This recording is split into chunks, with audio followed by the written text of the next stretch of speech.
Es esmu vecmāte Sanita. Vidzemes slimnīcā strādāju jau vairāk nekā 20 gadus. Es uzskatu, ka galvenais vecmātes pienākums ir palīdzēt dzemdētājam un viņas vīram pārvarēt vissarežģītāko, bet visskaistāko posmu un atbalstīt to jauno posmu sākumu.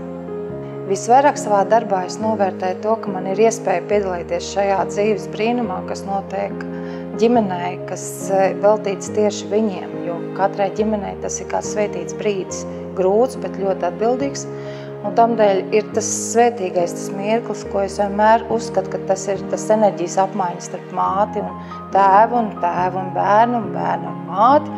Un, diemžēl, arī no vienas puses tas ir atkal mans papildinājums enerģijas gūmas no tā jaundzimušā bērniņa. Kad bērniņš ir ienācis ģimenē, vecākiem ir jāmācās būt par vecākiem. Tas nevar notikt tik pēkšņi, tas viss ir jāapgūst, bet svarīgākais, kas ir jāsaglabā, ir mīlestība, saticība un patstāvības saglabāšana vienam ar otru. Grūtniecības laikā svarīgi ir sagatavoties veicamajam darbam. Jā, darbam, jo tas patiešām ir smags un grūti paveicams darbiņš, bet viņš ir paveicams un svarīgi darīt to kopā. Novēlu katrai ģimenei rast līdzsvaru starp stingrību, gan mīlestībā, gan izturībā, gan patstāvībā, būt vienam ar otru saprotošiem un sadarboties un izrunāt visu, lai būtu vienlīdz paveicamie darbi paveicami.